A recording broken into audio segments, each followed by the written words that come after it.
The valley is a grave waiting to happen. Korangal, October 2018. The Hindu Kush range rises against the Afghan sky like broken teeth, all bone and frozen malice. The ridgelines are knife edges of stone and ice barely wide enough for a body to lie flat. The air at 8,500 feet is thin enough to make strong men dizzy, cold enough to freeze sweat before it leaves the skin. And down in the valley floor, 12 Americans are about to die. Chief Petty Officer Elias Croft knows this with the certainty of a man who has made peace with mathematics. He is 30 years old. He has been a Navy SEAL for 9 years. He has operated in 6 countries, survived 4 ambushes, carried 2 dead friends to extraction helicopters. He knows what dying looks like. He knows the arithmetic of combat, how quickly the numbers turn against you when the enemy has position, has numbers, has momentum.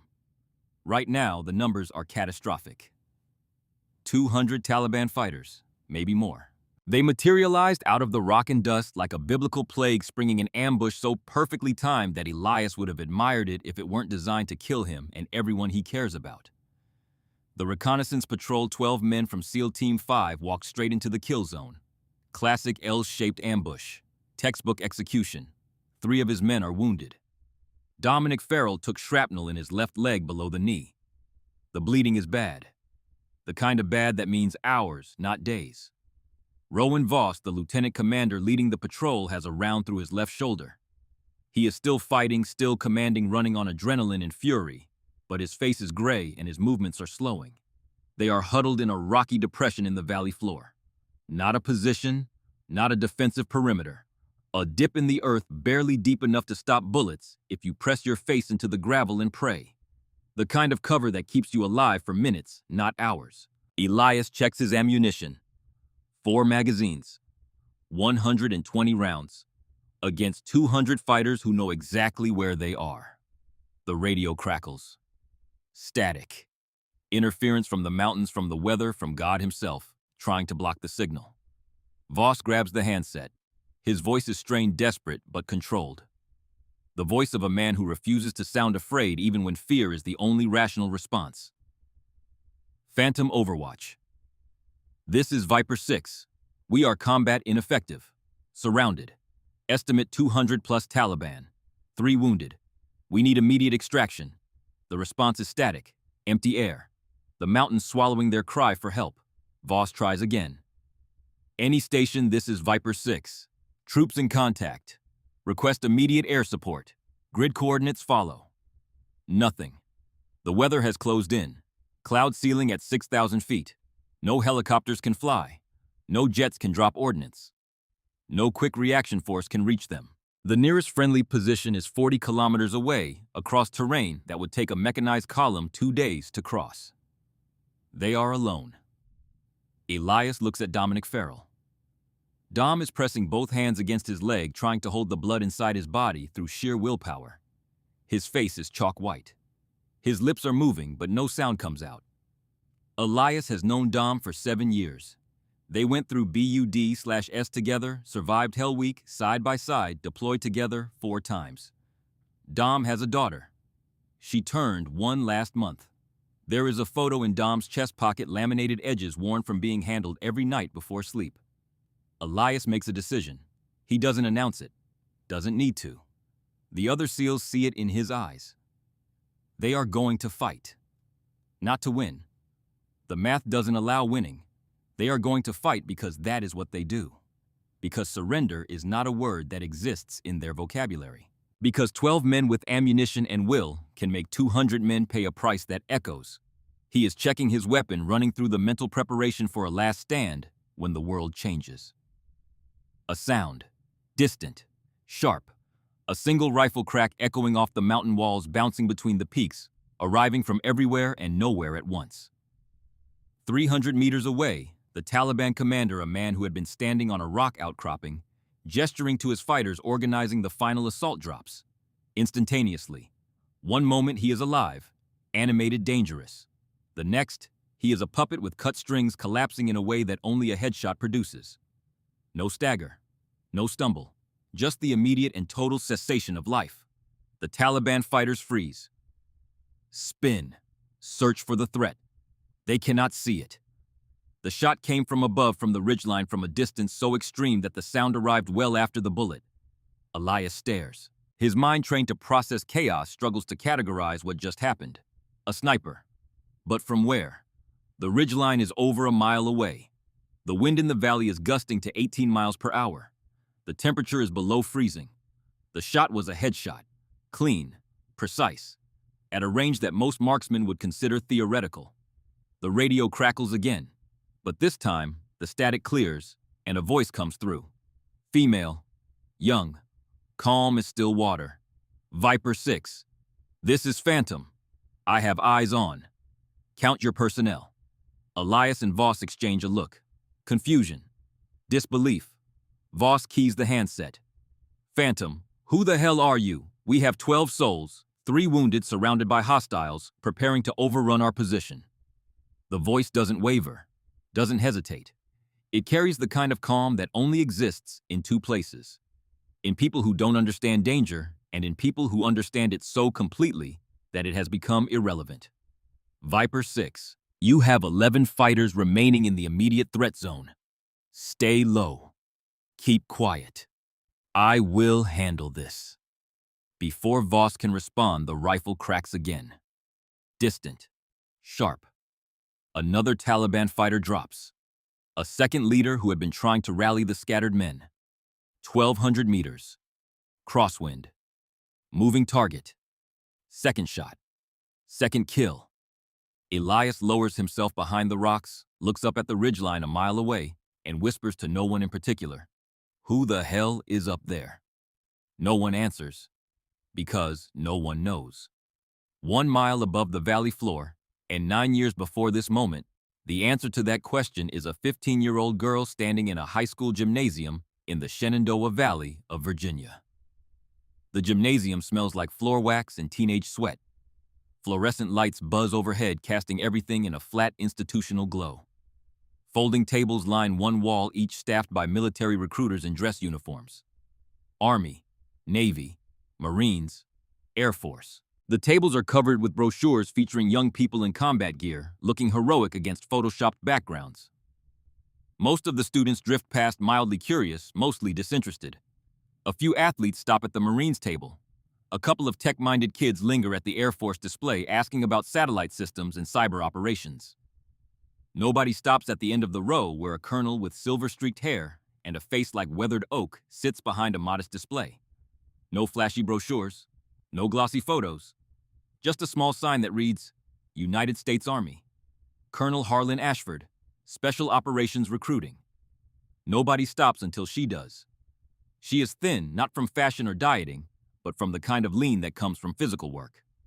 Farm work. Her hands are calloused for a 15-year-old. Her hair is pulled back in a practical ponytail. Her clothes are clean but worn, the kind of clothes that get handed down and worn until they can't be worn anymore. Her name is Sarah Hollis. She stands in front of Ashford's table and stares at him with an intensity that makes the colonel set down his coffee. Most teenagers approach military recruiters with either bravado or nervousness. This girl has neither. She has focus. The kind of singular burning focus that Ashford has seen exactly 4 times in his 30-year career and never in someone this young. Can the Army let me really shoot? Not just qualify. Really shoot. Ashford studies her. Takes his time. What do you mean by really shoot? I mean distance. I mean precision. I mean putting a round exactly where I want it every time, regardless of conditions. I mean becoming the best.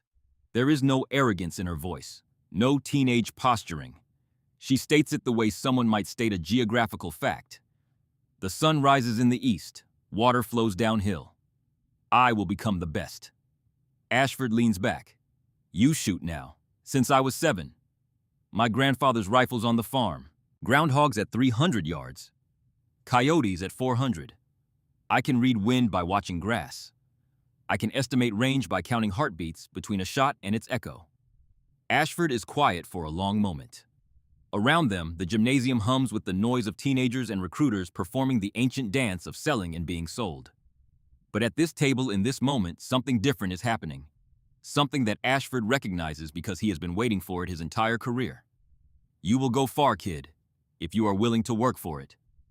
She doesn't smile, doesn't thank him, just nods once, a gesture of commitment rather than gratitude, and walks away. Harlan Ashford watches her leave the gymnasium. He picks up his coffee, takes a slow sip, and writes a name in his notebook. A name he will follow for the next 15 years. Sarah Hollis. She works for it. The next 6 years are a masterclass in deliberate, methodical self-construction. Sarah enlists on her 18th birthday. She qualifies expert on every weapon system the Army offers within her first year. She is selected for the Army Marksmanship Unit, the elite competitive shooting team, and within 18 months, she is their top long-range shooter. But competition shooting is not what she wants. Competition is controlled, sanitized. The ranges are known. The wind is measured by electronic instruments.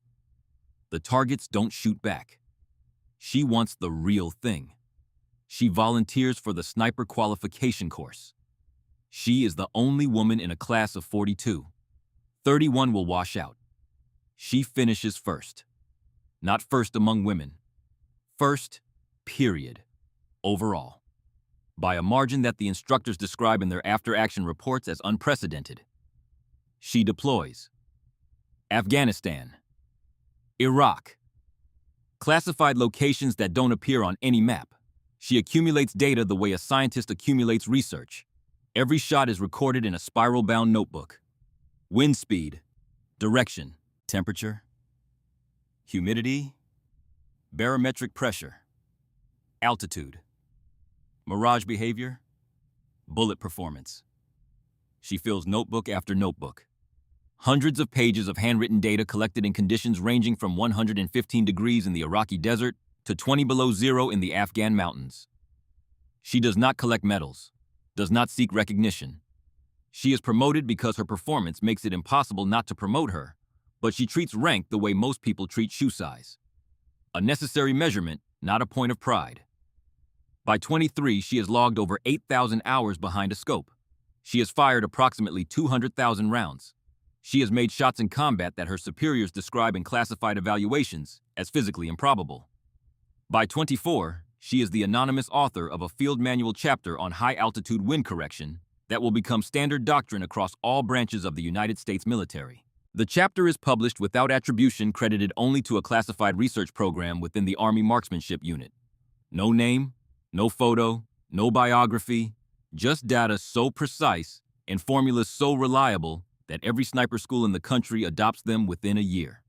She writes it not from theory, not from simulation, but from data collected during actual engagements at altitudes above 8,000 feet, in winds exceeding 20 miles per hour, at temperatures that freeze lubricating oil in rifle bolts.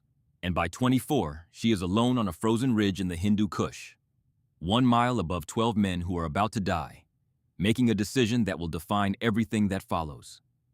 She is not supposed to be here. Not like this. Her mission is reconnaissance. Solo observation post. Watch and report. Document enemy movement patterns in the Korengal Valley and transmit intelligence to the forward operating base 40 kilometers to the south. She has been in position for 16 hours when the ambush happens. She sees it unfold through her scope, like watching a car accident in slow motion. The SEAL patrol moving through the valley. The Taliban fighters rising from concealment. The first shots. The chaos. She watches Rowan Voss take a round through his shoulder. Watches him stagger, recover. Keep fighting. Watches Dom Farrell crumple when the shrapnel tears into his leg. Watches Elias Croft drag 2 wounded men behind rocks while bullets crack overhead. Her orders are clear. Observe and report. Do not engage. She is a reconnaissance asset, not a combat element. Her position is classified. If she fires, she reveals herself. If she reveals herself, she becomes a target. A lone sniper on a ridge with no support, no extraction plan, no backup. She keys her radio to the forward operating base, requests permission to engage.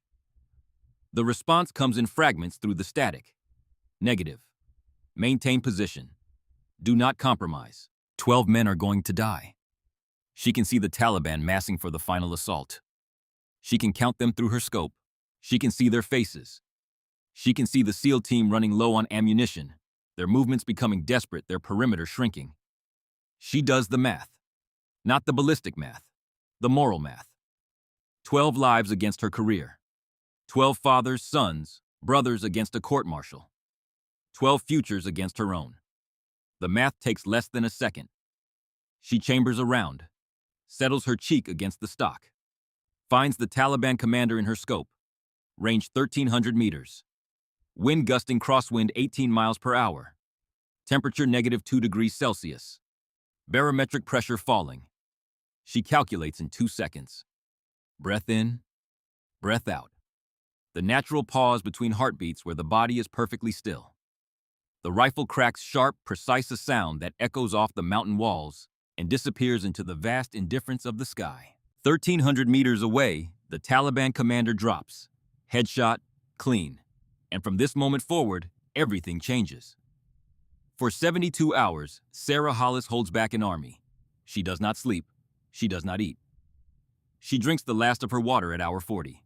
The remaining 32 hours are spent in progressive stages of dehydration that she manages through training, through discipline, through a refusal to acknowledge physical limitation as relevant. The Taliban do not know where she is. They know only that every time they mass for an assault, every time a leader steps forward to rally fighters, death arrives from the sky. Silent, precise, unavoidable. They begin calling it the voice of God. They believe they are cursed. They believe a jinn haunts the mountains. Through the scope, Sarah watches the patterns, learns the rhythms of the enemy, identifies leaders by their body language, their gestures, the way other fighters defer to them. She prioritizes targets with surgical logic. Leaders first, then heavy weapons operators, then anyone moving toward the SEAL position with apparent purpose. She talks to Elias on the radio. Not often, brief transmissions, necessary information. How many wounded? How much ammunition? How long can you hold? Elias asks her name. She doesn't give it. He asks her unit. She doesn't answer. He asks her how long she can maintain her position. She says, as long as it takes. At hour 36, the cold becomes a physical enemy more dangerous than the Taliban. The temperature drops to -15. Ice forms on her rifle scope. She breathes on the lens, wipes it with her sleeve, loses precious seconds of observation. Her fingers exposed to manipulate the trigger, and bolt begin to lose sensation. The nerve damage will be permanent. At hour 48, hallucinations begin. Mild at first. Shadows that move in peripheral vision. Sounds that don't correspond to reality. She manages them the way she manages everything, by acknowledging their existence and then setting them aside as irrelevant to the task. At hour 60, her hands shake so badly that she cannot hold the rifle steady without bracing it against a rock. She removes her bootlace ties, her firing hand to the pistol grip, creating a crude but effective stabilization system. She continues firing. At hour 68, the radio crackles. Extraction inbound. Chinook's 20 minutes out. The weather has broken just enough for a high-risk insertion. Hold position. 20 minutes. She needs to hold for 20 minutes. The Taliban, sensing the endgame, launched their most coordinated assault.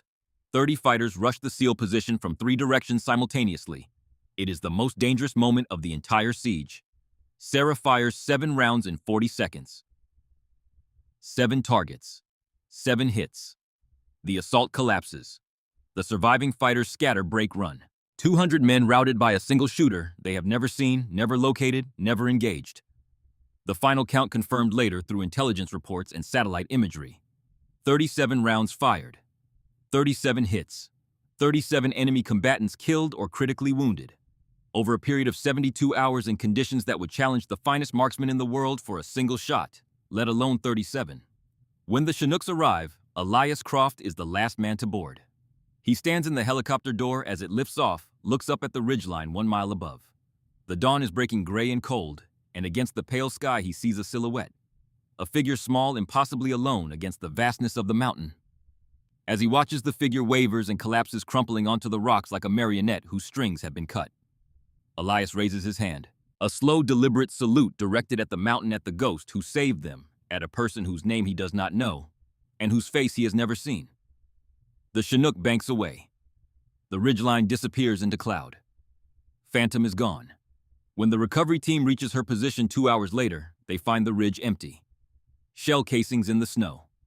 Impressions in the ice where a body lay prone for 3 days. Blood frozen on the rocks where frostbitten fingers split open and kept working. But no shooter. Sarah Hollis, semi-conscious and hypothermic, has crawled 400 meters to an alternate extraction point. Alone. In the dark. With frostbitten hands and a core body temperature of 91 degrees. She is found by a medical patrol curled behind a boulder rifle, still clutched to her chest, still oriented toward the valley. Still covering her sector. Even unconscious, she did not stop protecting them. She spends 2 weeks in the field hospital at Bagram. Intravenous fluids for the dehydration, warming protocols for the hypothermia, surgery on 3 fingers of her right hand where the frostbite damaged nerve tissue. The surgeon tells her she may lose fine motor control in her trigger finger. She looks at him with those quiet, focused eyes and says nothing. 6 weeks later, she is back on the range firing with the same precision as before. General Harlan Ashford, now wearing 2 stars, visits her in the hospital on the 3rd day. He brings no flowers, no card. He brings a classified folder and a face that carries the weight of a decision already made. He sits beside her bed. She is awake, propped up against pillows, both hands wrapped in gauze. The mission is classified, Ashford says. His voice is quiet, the kind of quiet that means what follows is not negotiable. Every detail, every shot, every minute of those 72 hours, classified at the highest level. Sarah watches him, waits. Your name has been removed from all operational records. The reconnaissance mission you were assigned will show routine completion with no contact. The SEAL team's after-action report will reference supporting fires from an unidentified asset. Nothing more. She absorbs this. Nods slowly. The Taliban have identified Phantom as a single shooter. They have placed a bounty. Substantial. They have assets looking for an American sniper who operated alone in the Korangal Valley during this window. His voice hardens. If your identity is connected to Phantom, you become a target. Not just on deployment. Everywhere. Always. What does that mean for me practically? Ashford opens the classified folder. Inside is a promotion order. Sergeant Major. E9. The highest enlisted rank. A position of immense responsibility and respect. Below it, a second document. An order directing Sergeant Major Sarah Hollis to continue wearing the rank insignia of Sergeant E5. 3 chevrons instead of the complex star and wreath insignia of a Sergeant Major. You will carry the rank, Ashford says. You will receive the pay, the authority, the clearance, but you will not display it. To the world, you are a sergeant. Anonymous. Unremarkable. Invisible. Sarah looks at the promotion order, then at the concealment order. 2 documents that together form the architecture of a cage. An invisible cage, comfortable, even logical, but a cage nonetheless. You are hiding me, she says. Not an accusation. An observation. I am keeping you alive, Ashford replies. And his voice cracks just slightly, just enough to reveal that this decision costs him something personal. Something beyond professional calculation. For how long? As long as the threat exists. As long as Phantom remains a target. Sarah looks out the hospital window. The Afghan sky is gray, featureless, infinite. Somewhere beyond that sky, 12 men are flying home to their families. 12 men who will hug their children, kiss their wives, sleep in their own beds tonight because she chose to disobey an order and pull a trigger. She picks up the pen from Ashford's folder. Signs both documents. The promotion. The concealment. 2 signatures that together make her the most decorated invisible soldier in the United States military. Ashford takes the folder, stands, pauses at the door. You did something extraordinary on that mountain, Sarah. History will know. Eventually, she doesn't look at him. History doesn't matter, sir. They are alive. That matters. Ashford leaves. The door closes. Sarah Hollis lies in the hospital bed, hands wrapped in gauze, career wrapped in classification, identity wrapped in secrecy. She is 24 years old. She has saved 12 lives. She has killed 37 enemy combatants. She has rewritten the doctrine for long-range engagement in extreme conditions. And no one will ever know. 6 years begin. Long years. Quiet years. Years that move like water through stone. Slow, invisible, but leaving permanent marks. Sarah returns to duty. She serves at the Army Marksmanship Unit training shooters, refining doctrine, continuing her research into extreme distance ballistics. She wears sergeant stripes. She answers to sergeant. She accepts the diminished respect that comes with a rank 5 grades below her actual position. Junior soldiers address her casually. Officers overlook her in briefings. She sits in the back of rooms where by right and rank, she should sit at the front. She does not complain, does not explain, does not hint. The concealment order is absolute, and Sarah Hollis follows orders with the same precision she applies to everything else, but the cost accumulates. Quietly, invisibly, the way erosion works on stone, and somewhere 6 years of searching are underway. Elias Croft goes home. All 12 of them go home. They return to their families, their lives, the ordinary world that continues to exist even when you have spent 3 days expecting to die. But Elias cannot let go of the voice on the radio, cannot stop hearing it in quiet moments in the spaces between sleep and waking. Stay low. Keep quiet. I will handle this. He writes those words on a piece of paper, folds it, puts it in his wallet, carries it every day. He files information requests through military channels. Denied. Classified. He contacts every sniper unit in the Army, the Marines, the Special Operations community. No one knows Phantom. No one has heard of a female sniper operating alone in the Korengal Valley in October 2018. The mission, as far as official records are concerned, never happened. He writes a letter. Dear Phantom. He doesn't know her name, her rank, her unit, her face. He knows only her voice and what she did with it. He writes the letter anyway. Carries it in his wallet beside the folded quote. 2 pieces of paper that represent the most important debt of his life. He never mails it. There is no address. There is no name. There is only gratitude with nowhere to go, and a search with no end. 6 years pass. And then comes Fort Irwin. The Mojave Desert does not forgive. It does not negotiate. At 107 degrees, the air becomes a physical force pressing down on the earth like a giant's palm, distorting vision. Bending light, turning the distant mountains into shimmering phantoms that waver and dance on the horizon. The range known as the Cauldron sits in the heart of the Fort Irwin National Training Center. A vast expanse of sun-scorched concrete and sun-blasted sand designed for a single purpose: to reveal truth, to strip away pretense and assumption and ego, and show with the cold precision of steel on steel who can shoot and who cannot. Today, June 2024, it hosts the annual Joint Special Operations Command Precision Rifle Symposium. Nearly 200 of the finest marksmen in the United States military have gathered here. Rangers, Green Berets, Marine Raiders, Navy SEALs, Delta Force operators whose presence is not officially acknowledged. The best of the best gathered in the worst conditions imaginable to test themselves against each other and against the limits of their craft. Their rifles gleam in the brutal sunlight. Custom-built instruments of extraordinary precision. Barrett M82, A150 caliber rifles, $12,000 each. Accuracy International, AXMC rifles chambered in .338 Lapua Magnum 9000. Remington MSR platforms with Schmidt and Bender optics, 15,000. Carbon fiber stocks, match-grade barrels, titanium actions. These are not weapons in the conventional sense. They are mechanical poetry. The men who carry them have the swagger to match. Combat patches on their uniforms. Deployment beards trimmed to regulation maximum. The easy rolling confidence of warriors who have looked into the worst the world can offer and walked away with stories they will never tell civilians. And then there is Sarah Hollis. She arrives in a 2015 Ford F-150 with paint faded by too many desert suns. She drives alone.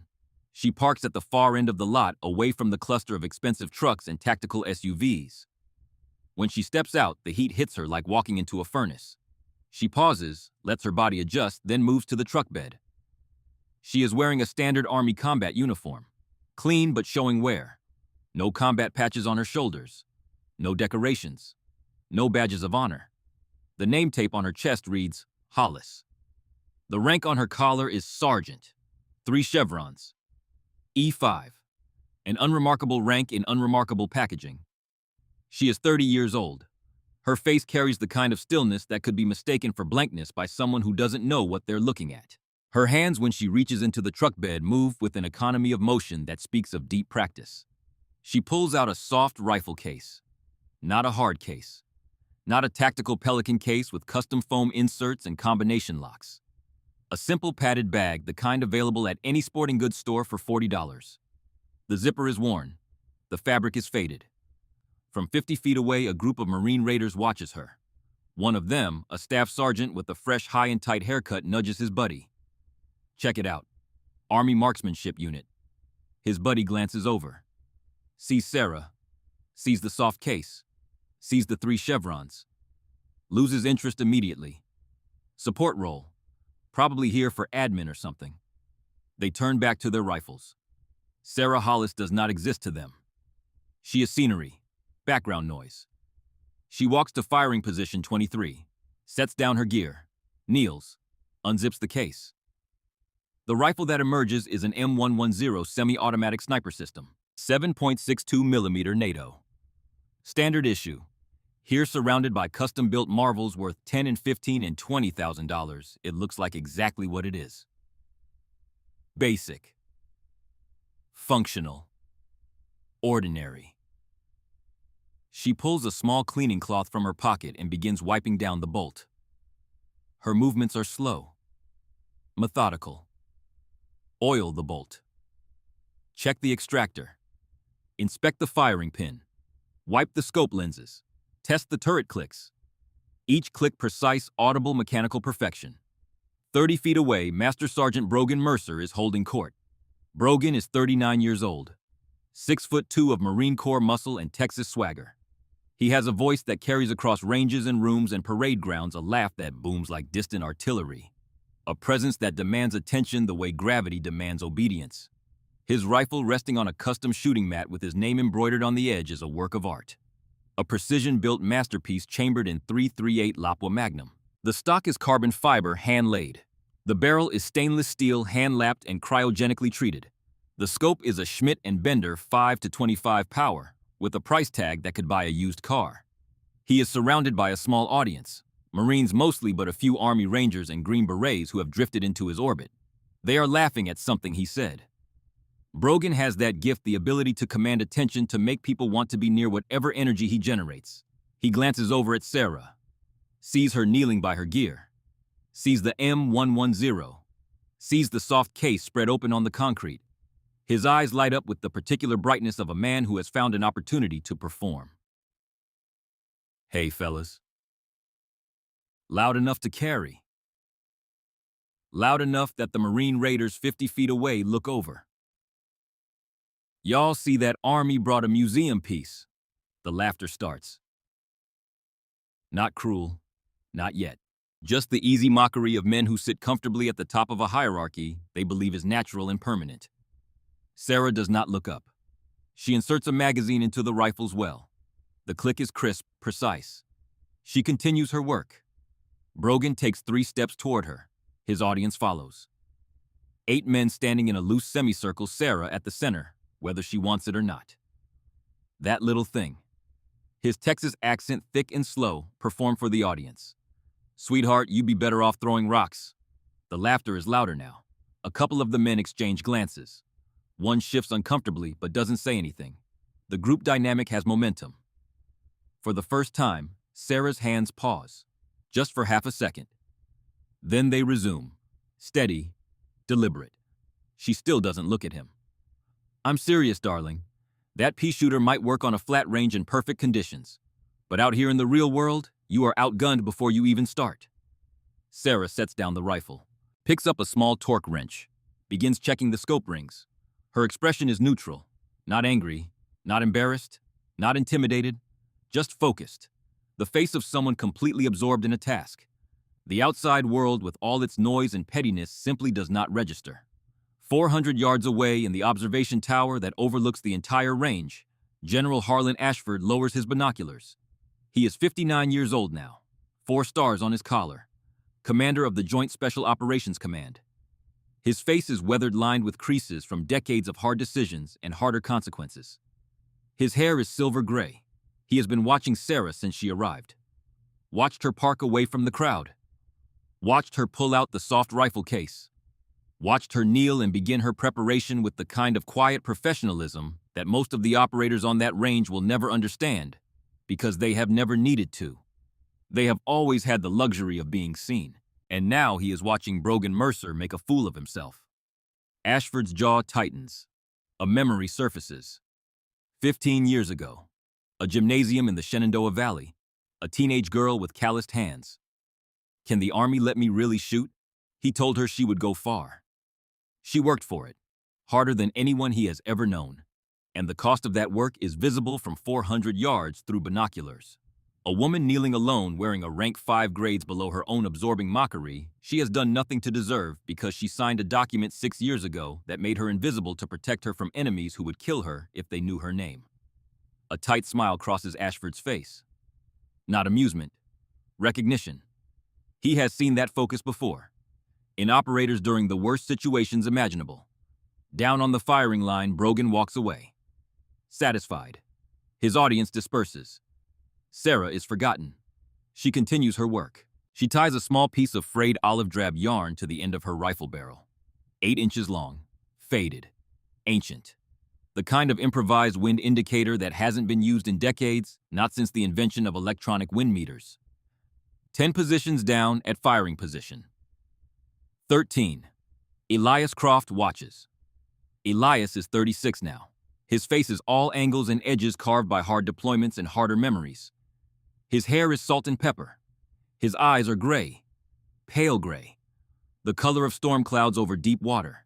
He has been watching Sarah since she arrived. Not openly. Peripheral observation, the way a predator watches another predator. Respectful, cautious, curious. He sees the yarn, and something clicks in his memory. He has seen that before. Not recently, years ago. He watches her pull out a small spiral-bound notebook, pages and pages of handwritten data, wind patterns, mirage behavior, elevation corrections, temperature coefficients, ballistic calculations accumulated over a decade. He watches her posture, the way her shoulders sit, perfectly square, relaxed but ready. Zero tension, the mark of someone who has spent so many hours behind a rifle that the position is as natural as breathing. Elias sets down his coffee. Slowly. He recognizes something. Not her. He has never met her, but he recognizes the language she is speaking, the silent language of true mastery. She is not support. She is not admin. She is a shooter, a real shooter, and that M110 is about to teach every confident man on this range a lesson they will carry for the rest of their lives. Elias leans back, crosses his arms, and waits. The public address system crackles. All shooters listen up. We are green for the final event. The Serpent's Tooth. Report to the firing line for briefing in 5 minutes. A ripple goes through the assembled shooters. Conversations pause. Postures straighten. The Serpent's Tooth is the reason most of them are here. The final test. The impossible challenge. The range master, a grizzled Army sergeant major with 30 years of experience, steps onto a small platform. The Serpent's Tooth consists of 7 targets, ranges from 800 meters to 2,000 meters. You will engage them in sequence. 10-minute time window from your first shot. Wind in the valley is variable 6 to 18 miles per hour. Direction changes with the thermals. If you cannot handle that, withdraw now. No shame. 8 shooters step back immediately. Their rifles cannot reach 2,000 meters. They know it. Targets 1 through 6 are standard. Steel plates 12 to 18 inches partially obscured by terrain. Target 7 is at 2,000 meters, 2,187 yards, 1.24 miles. A 12-inch steel plate white painted. Bullet drop will be in the neighborhood of 600 inches, 50 feet. Wind drift could be 20 inches or more. Dead silence. This is not a shoot for score. This is a test of capability, of discipline, of whether you can make the impossible shot when it matters. Brogan Mercer is first to sign up. He picks up the pen and writes his name in big bold letters, turns to his audience with a grin. That is why you bring a real cannon to a gunfight, boys. And then, through the crowd, Sarah Hollis steps forward. She waits for a gap and moves through it, picks up the pen, writes in small, precise handwriting. S. G. T. S. Hollis, USA. Sets down the pen, turns, walks back to position 23. For 3 full seconds, nobody moves. Then Brogan laughs. But the laugh is different now, an edge beneath it. Uncertainty masquerading as amusement. Well, bless her heart. At least she has got spirit. But Elias Croft, standing at the back of the crowd, is not laughing. He is watching Sarah walk away, watching the set of her shoulders, the calm in her stride, and he is remembering something from 6 years ago, a voice on a radio in the darkest moment of his life. Could she be Phantom? Brogan Mercer steps to the firing line, prone, rifle deployed, his spotter beside him with a Kestrel electronic wind meter. Shooter ready. Ready. Stand by. 3, 2, 1. Commence firing. Target 1. 800 meters. Brogan finds it. Dials elevation. Boom. The rifle's report is enormous. Ping. Target 1. Hit. He works the bolt. Fast. Smooth. He is good. Nobody can deny that. Target 2. Boom. Ping. He flows through targets 3, 4, 5, 6. Each shot a demonstration of skill. Each hit confirmation of his place at the top of the hierarchy. Time remaining. 3 minutes, 12 seconds. Target 7. 2,000 meters. His spotter reads the wind. Variable. 11 miles per hour. Quartering right. Gust from the valley. 16. Shifting again. Back to 12. The wind is chaos. Brogan dials elevation. 58 minutes of angle. Holds for wind. Breathes. Squeeze. Boom. Downrange, a plume of dust erupts 3 feet to the left of the target. Miss. He curses. Reloads. His spotter calls correction. Wind changed mid-flight. Boom. Another miss. High. 2 feet above and 1 foot right. The timer beeps. 10 minutes. Time is up. Brogan stands. Frustration etched into his face, but he masks it. Turns to the crowd. Wind is a witch today, fellas. 2,000 meters in these conditions, that is a lottery ticket. The crowd nods. Sympathetic. It is the wind. Always the wind. Score. 6 out of 7. Next shooter. Sergeant Hollis. You are up. The crowd shifts. Nobody leaves. They want to see this. Not because they expect success, because failure, when it belongs to someone they have already dismissed, confirms the order of things. Sarah walks to the firing line. No hurry, no hesitation. She kneels, sets down her pack, lies down behind the M110. Her body settles into position the way water settles into a vessel. She closes her eyes. 3 seconds. When she opens them, everything external falls away. There is only the rifle, the targets, the wind. Shooter ready. Ready. Stand by. 3, 2, 1. Commence firing. Target 1. 800 meters. She watches the mirage through the scope. Waits for the pattern to stabilize. Reads it. Crack. Not a boom. A crack. Sharp. Precise. Ping. Target 1. Hit. Target 2. 1,000 meters. The yarn on her barrel flutters. Right to left wind. 6 miles per hour. She holds left. Crack. Ping. The crowd is quiet now. Target 3. Crack. Ping. Target 4. Crack. Ping. She is moving faster than Brogan did. No bolt manipulation. No break in rhythm. Each shot flows into the next like notes in a melody. Target 5. Crack. Ping. Target 6. Crack. Ping. 6 for 6. Flawless. Time remaining. 4 minutes, 8 seconds. Target 7. 2,000 meters. 1.24 miles. The crowd holds its breath. Sarah studies the target through her scope.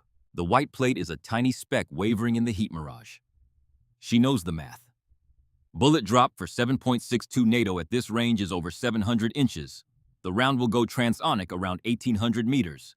It will lose stability. This rifle cannot make this shot. The physics do not allow it. She knows this. She fires anyway. Crack. Dust kicks up 6 feet to the right of the target. A ranging shot. Deliberate. She is measuring the wind at distances her yarn cannot reach. She cranks her scope turret. 30 minutes of angle left. Crack. Closer. 4 feet left. Still short. 2 feet low. The crowd murmurs. Sympathetic. She is trying. Admirable. But futile. Time remaining. 58 seconds. Sarah lies behind the rifle, perfectly still. She can feel the damaged nerves in her trigger finger, the old frostbite pulsing. She knows she cannot make this shot. Not with this rifle, not with this caliber. And then she hears footsteps. Heavy boots on concrete, walking toward her, purposeful, unhurried. The crowd parts without being asked. Elias Croft steps through. In his hands he carries his rifle, an M110 SAS enhanced, chambered in .300 Winchester Magnum instead of 7.62 NATO, capable of reaching distances that Sarah's rifle can only dream of. He walks to position 23, kneels beside Sarah. The crowd is frozen.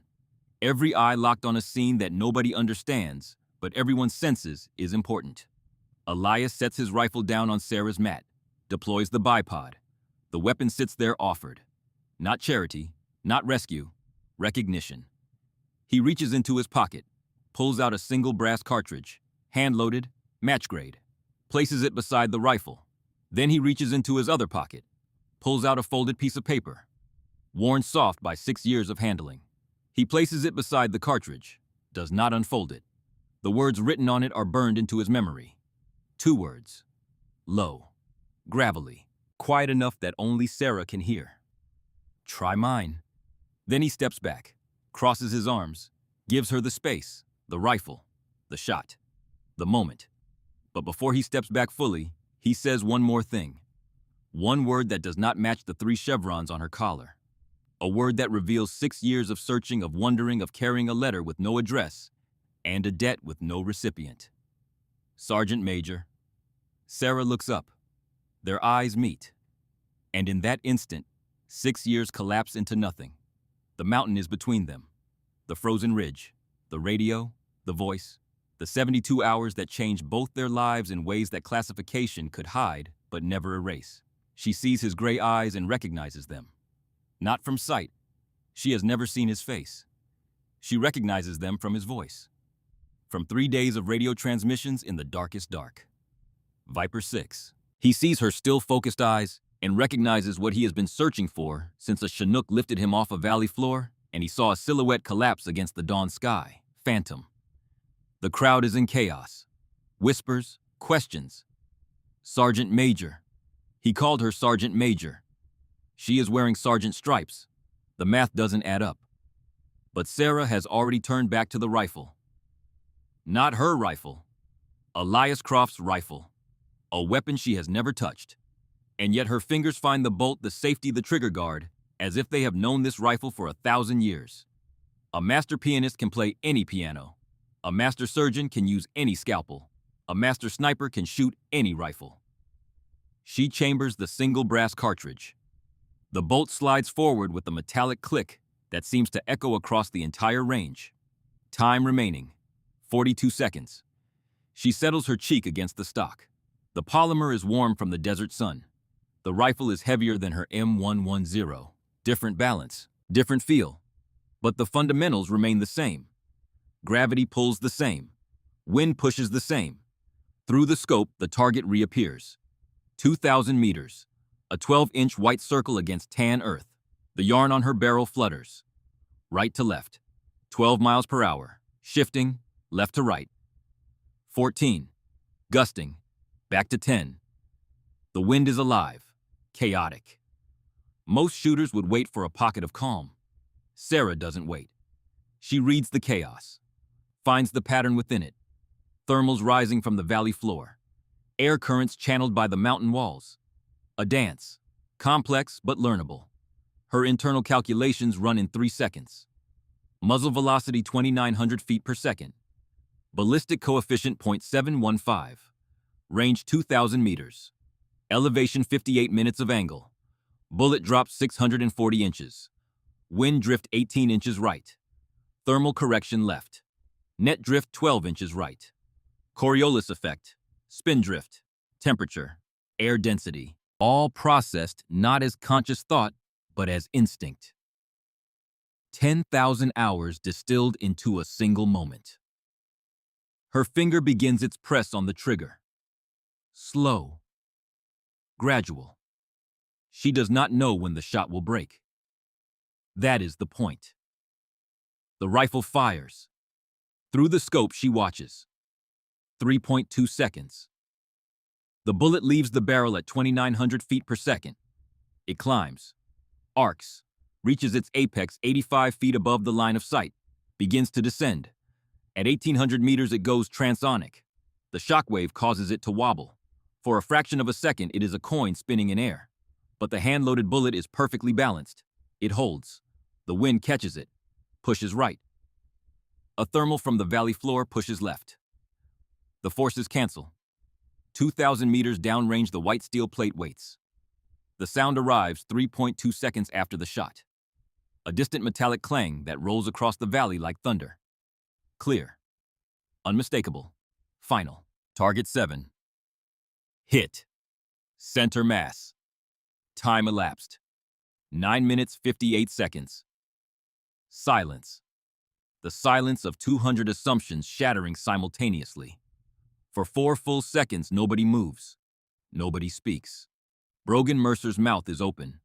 His face has gone pale beneath his sunburn. The impossible just happened. The hierarchy just inverted. Elias Croft stands with his arms crossed, tears on his face. He does not wipe them. After 6 years, he has found her. And then, new footsteps. Heavy, purposeful. Authority in every stride.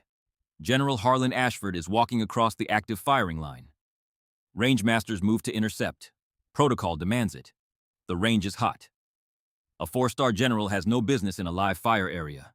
Ashford raises one hand. A single gesture of absolute command. The rangemasters stop. Step back. Every eye follows the general. Ashford walks past Elias first. Stops. Their eyes meet. A single nod. Well done, Chief Croft. Just gave her the right tools, sir. She did the impossible part. Ashford continues. His path takes him directly past Brogan Mercer. He stops. Looks at the Marine Master Sergeant. Does not speak. The silence between them is heavier than any words could be. Ashford's eyes hold disappointment, not anger. The kind a father shows a son who should have known better. Brogan cannot meet his gaze, looks down. Ashford holds the look for 5 full seconds, then continues. He stops in front of Sarah Hollis. She is beginning to rise, coming to attention. As you were, Sergeant Major. The words hit the crowd like a shockwave. Sergeant Major, from a 4-star general, deliberate, intentional, confirmed. Ashford turns to face the assembled crowd. His voice carries the weight of 4 decades of command. For the last 3 days I have heard a lot of talk. Pause. I have seen a lot of expensive rifles. Pause. I have witnessed a lot of pride. His eyes sweep the crowd. Some of it earned, most of it not. This is Sergeant Major Sarah Hollis, United States Army. The long-range engagement doctrine that you all studied to qualify for this symposium. The manual you memorized. The formulas you calculated. She didn't study them. She wrote them, published anonymously through a classified research program because her identity could not be attached to any operational document. Every one of you learned to shoot at extreme distance using her data, her formulas, her years of field research, and not one of you knew her name. He tells them about Afghanistan, Korangal Valley, October 2018, 12 SEALs, 200 Taliban, 72 hours, 1 sniper, 37 rounds, 37 hits. No sleep, no food. Water gone at hour 40. Frostbite, nerve damage, hypothermia. He tells them she disobeyed a direct order to maintain her observation post. That she chose 12 lives over her own career. That a court-martial was the likely outcome if she failed. She didn't fail, didn't. He tells them about the bounty. about the classification, about the order to wear sergeant stripes instead of the sergeant major insignia she earned. I signed that order, Ashford says. His voice carries something heavy and personal. I hid the finest soldier I have ever known because the enemy would have killed her if they found her. I made her invisible to keep her breathing. His eyes sweep the crowd, but today she has earned the right to be seen.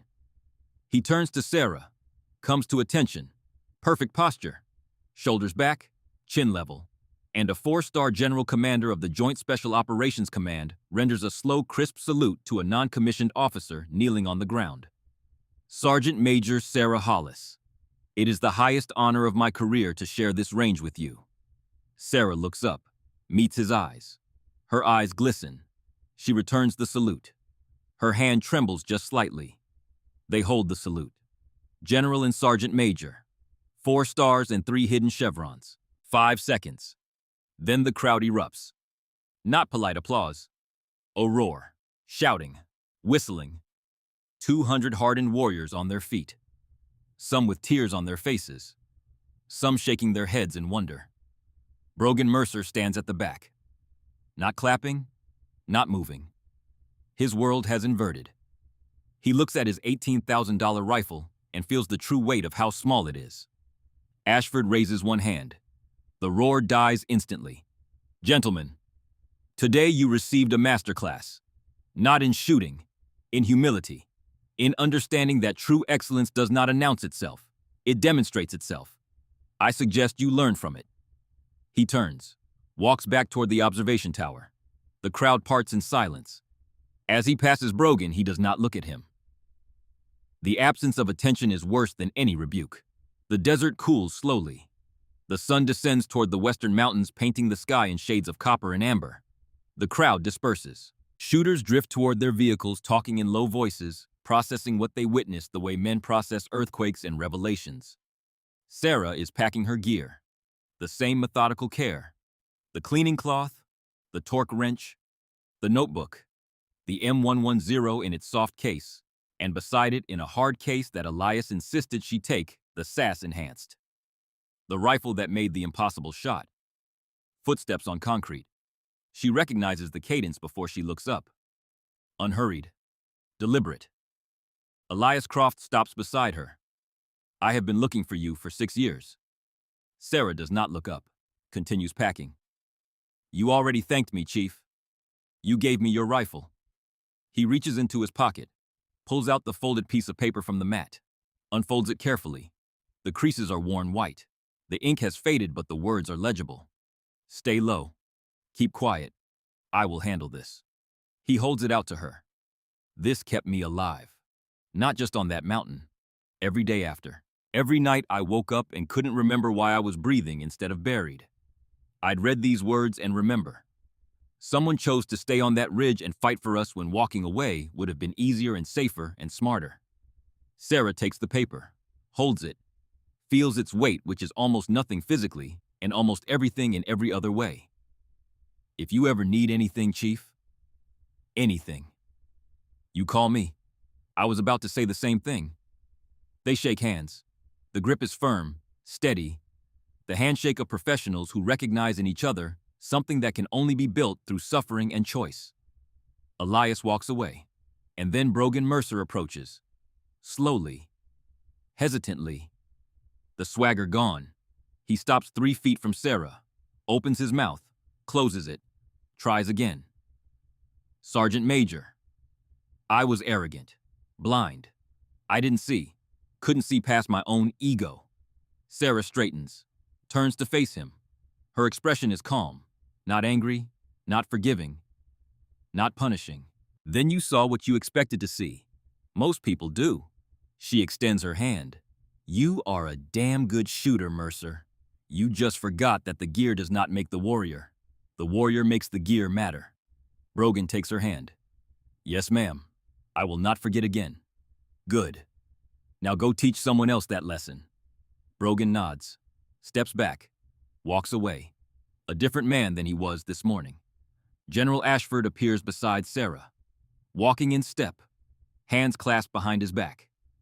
You could have revealed yourself at any time. Was not about me, sir. Never was. That is exactly why you are the best soldier I have ever known.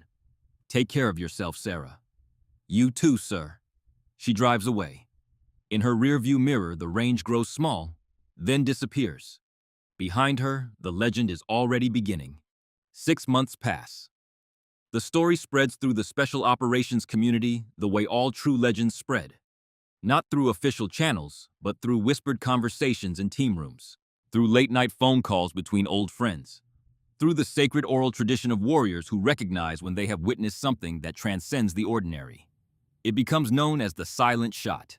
At the Marine Corps Scout Sniper School in Quantico, Virginia, Brogan Mercer stands in front of a classroom of 30 students. Young Marines, eager, confident. Some too confident. He holds up a small spiral-bound notebook. This costs $3 at a gas station. The wisdom inside it is priceless. He opens it. Pages of dense handwriting, wind charts, mirage patterns, temperature coefficients. This belonged to the best shooter I have ever seen. An Army Sergeant Major who taught me more in 10 minutes than I had learned in 15 years. He sets the notebook on the podium. I was at the top of my game, or I thought I was. Custom rifle, $18,000. Every piece of gear money could buy. Then I watched a woman with a standard issue rifle and a piece of yarn for a wind indicator make a shot I had just missed. Make it look inevitable. His voice goes quiet. I had spent the morning mocking her, because I saw her gear and assumed I knew everything I needed to know about her capabilities. I was wrong. The kind of wrong that changes you. She gave me this after I apologized. After I asked her to teach me what I was missing. One correction to a formula I had been using. One adjustment. My extreme distance accuracy improved 30%. He taps his temple. The most important piece of equipment you will ever carry is this. And the humility to keep filling it from anyone anywhere regardless of their rank or their gear, or whether they fit your expectations. At the Naval Special Warfare Center in Coronado, a glass display case in the main hallway holds a rifle. M110 SAS Enhanced, 300 Winchester Magnum. A brass plaque reads, "The Silent Shot." 2,000 meters. Sergeant Major Sarah Hollis. USA. Fort Irwin, California. June 2024. Below that, loaned by CPO Elias Croft to SGM Hollis for one shot. She kept the rifle. He kept his life. A fair trade. November 2024. The Blue Ridge Mountains of Virginia stand ancient against a gray autumn sky. Hardwood forests blaze in crimson and gold. The air is cool, clean, carrying the smell of fallen leaves and distant wood smoke. At a remote training facility tucked into a valley between two peaks, Sarah Hollis stands before a class of 25 sniper students. Mixed service. Army, Marines, Air Force, 2 Navy SEALs, 5 women, 20 men. What unites them is potential. Brogan Mercer sits inside the training building observing through a window. He has been at the marksmanship unit for 4 months, learning to teach instead of performing, learning to listen instead of lecturing, the hardest transition of his career. On the rise overlooking the valley, Sarah holds the ASS. Marksmanship is not about the rifle, not about the scope, not about the technology. This is a tool. It has no value without the operator. The rifle is an extension of your will. The bullet is your message. Your job is to deliver that message with absolute clarity. She walks along the line of students. Some of you are here because you want to be the best. Some because you were told to be here. I do not care why you are here. I care about one thing. Are you willing to do the work? A young male student raises his hand. Cocky posture, easy grin. Sergeant Major. I have been shooting since I was 6. 1 state competitions. I am a natural. Sarah looks at him. What is your name? Specialist Nolan Sergeant Major. Wrong. The word lands flat and final. I am not a natural anything. I have fired approximately 400,000 rounds in my career. Over 10,000 hours behind a scope. Wind data from 67 geographic locations. I have failed more shots than you have attempted. She walks closer. Natural talent is a myth. Excellence is built, not born. Mastery requires suffering. The difference between good and great is 10,000 hours of deliberate practice when nobody is watching and nobody is applauding. The student looks down. Her voice softens slightly. You have potential, Nolan. But potential means nothing without work, without humility, without the willingness to be wrong 1,000 times so you can be right when it matters. One of the female students raises her hand. Sergeant Major. What if people doubt us? What if they do not think we belong? Sarah looks at her, sees herself at that age, hungry, uncertain. What is your name? Private First Class Kessler. Sergeant Major. Kessler.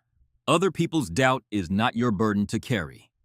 Your only job is to be so undeniably good at what you do that their doubt becomes irrelevant. Not by arguing, by demonstrating excellence so consistently that reality forces them to change their opinion. She picks up the rifle, moves to prone position. The students gather, target at 1,400 meters. She closes her eyes, runs the numbers, opens her eyes, settles into the scope. Crack. 3 seconds. The distant ring of steel echoes back across the valley. The students erupt. Sarah stands, chambers around, looks at Kessler. Your turn. Sergeant Major. I have never shot past 1,000 meters. Then today, you learn. She guides the young woman into position. Body alignment. Breathing. Scope picture. Each correction delivered quietly, firmly. Same target. Same conditions. I am not giving you the solution. You are going to calculate it. Kessler talks through the problem. Range, wind, temperature. Sarah corrects small errors. Reinforces correct thinking. I think I have it, Sergeant Major. You think or you know? I know. Then send it. The rifle cracks. Dust kicks up 2 feet left. Miss. Kessler starts to apologize. Do not apologize. Adjust. You know where your round went. What is your correction? 1 minute right. Then make it. The student adjusts. Fires again. The steel rings. The class erupts. Sarah smiles. Small. Genuine. Welcome to the profession, Kessler. The afternoon continues. Each student takes a turn. Some hit, some miss. All learn. As the light begins to fade, a vehicle pulls into the parking lot. Not military, a civilian truck. The engine cuts. A door opens and closes. Footsteps on gravel, uneven. The distinctive rhythm of someone walking with a prosthetic leg. A cane tapping beside each step. Not weakness. Adaptation. Sarah is packing her gear when she hears the footsteps. She turns, and her composure, the legendary stillness that held through 72 hours on a frozen mountain and through a morning of mockery in a desert furnace, fractures.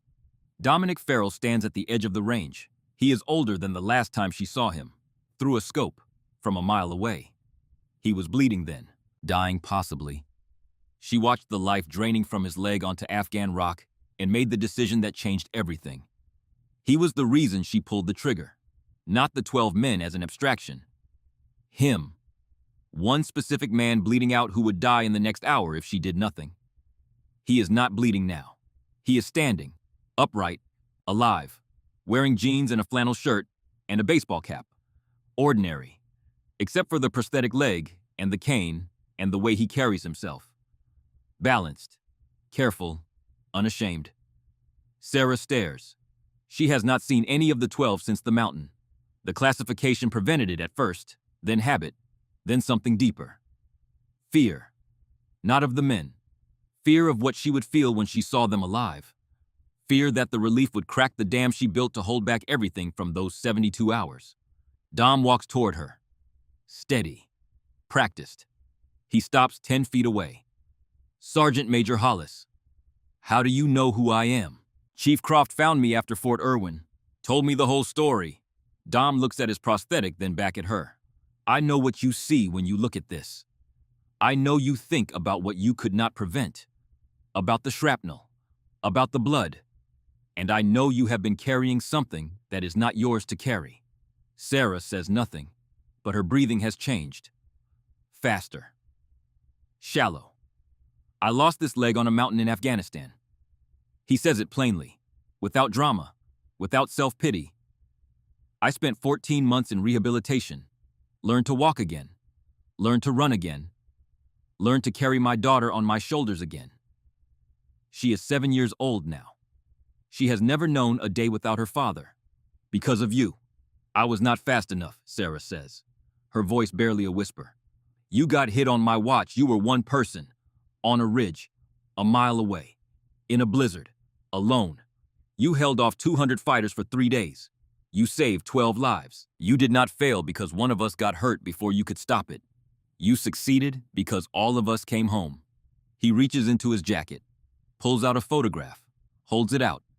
A little girl with dark hair and a gap-toothed smile sitting on the shoulders of a man with a prosthetic leg, both of them laughing.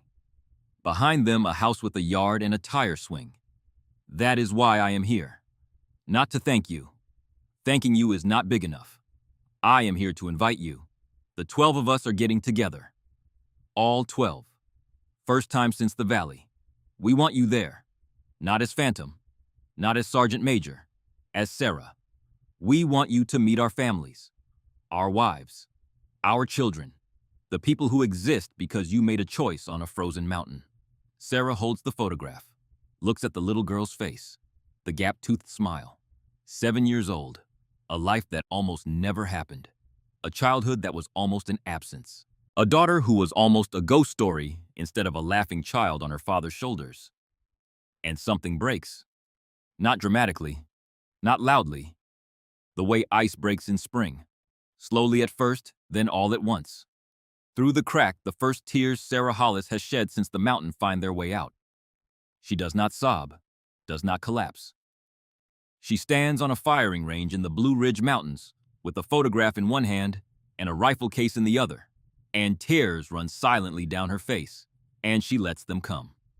Because Dominic Farrell is standing in front of her with a prosthetic leg and a photograph of his daughter, and the kind of grace that only survivors possess, and he is not asking her to be strong.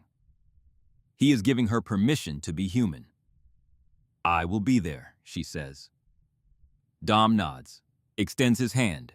She takes it, firm, warm, alive.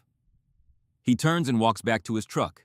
The uneven rhythm of his steps on gravel fades into the evening quiet. Sarah watches him go, wipes her face with the back of her hand, puts the photograph in her chest pocket, over her heart. 3 weeks later, General Harlan Ashford's retirement ceremony takes place at Fort Bragg. The parade ground fills with hundreds of soldiers in dress uniforms. Sarah stands in formation with other senior non-commissioned officers. Dress blues, all her ribbons and badges on display. The Sergeant Major insignia on her collar visible unconcealed. The classification has been lifted. Ashford's final act before retirement. Ashford takes the microphone. In 4 decades of service, I have met thousands of warriors, but only a handful truly embody what it means to be a professional, to serve without seeking glory, to excel without demanding recognition. He looks at Sarah's formation. One of those soldiers is here today. He calls her forward. She marches to center, comes to attention. Ashford removes the 4-star insignia from his shoulder, holds it out. This represents 41 years of service. I am giving it to you not as a gift, but as a symbol. A reminder that true leadership does not come from rank. It comes from character. Sarah takes the insignia, hands steady, eyes wet. Say you will keep doing what you are doing. Keep teaching. Keep proving that excellence is built, not born. I will, sir. I promise. The formation erupts. Genuine. Sustained. The sound of hundreds of soldiers honoring not a rank, but a principle. The sun sets over the Blue Ridge Mountains. The range grows quiet. Students have gone. Vehicles have departed. Sarah remains. She stands alone on the firing line, looking out over the valley, where targets stand silent in the fading light. The air is cold. November cold. The kind that reminds her of another mountain, another cold, another lifetime. She picks up her rifle, chambers around. For herself. Finds a target at 1,800 meters. Barely visible in the twilight. Settles into position. The world narrows to a single point of focus. The ritual unchanged in 15 years. Crack. 3 seconds. The distant ring of steel, clear and pure, rolling across the valley like a bell. She stands, clears the rifle, footsteps on gravel, light, respectful. Sergeant Major Hollis. She turns, a young soldier she does not recognize. I was at Fort Irwin, 18 months ago. I saw the shot. Changed my life. Changed how I think about what is possible. He extends his hand. A challenge coin. On one side, the silhouette of a sniper against a mountain ridge. On the other, 3 words. Quiet. Competent. Deadly. What is your name? Specialist Coulter Wren. Sergeant Major. I am in Sergeant Mercer's class now. Learning to be an instructor. Sarah takes the coin. Feels its weight. Brass. Cool. Solid. Real. Thank you, Specialist. I will keep this. He walks away into the gathering dark. Sarah stands alone, holds the coin, puts it in her chest pocket beside the photograph of a 7-year-old girl on her father's shoulders and the folded piece of paper with 6 words in faded ink. She picks up her rifle cases. Both of them, the one she brought to Fort Irwin and the one she was given. Walks toward her truck. The gravel crunches under her boots. The night air is sharp and clean. Tomorrow there will be more students. More lessons. The work never ends. That is the point. The work is the purpose. The teaching is the legacy. The quiet, relentless pursuit of excellence, not for applause, not for recognition, but because it is right. Because 12 families are whole tonight, and a 7-year-old girl is sleeping safe in her bed, and a rifle sits in a glass case in Coronado, and a notebook full of handwritten data is teaching young Marines in Quantico that wisdom costs $3 and a lifetime of work. And all of it traces back to a choice made on a frozen mountain by a woman who decided that 12 strangers were worth more than her own safety. The truck starts. The headlights cut through the darkness. Sarah Hollis drives down the mountain road alone the way she arrived. And in firing position 23 at Fort Irwin, a small metal sign bolted to a wooden post catches the last light of a desert day. Simple. Understated. Sufficient. Hollis. Position 23. The mountain does not forgive. It does not need to. Some things are not about forgiveness. They are about showing up, doing the work, being there when it matters. That is enough. That is everything.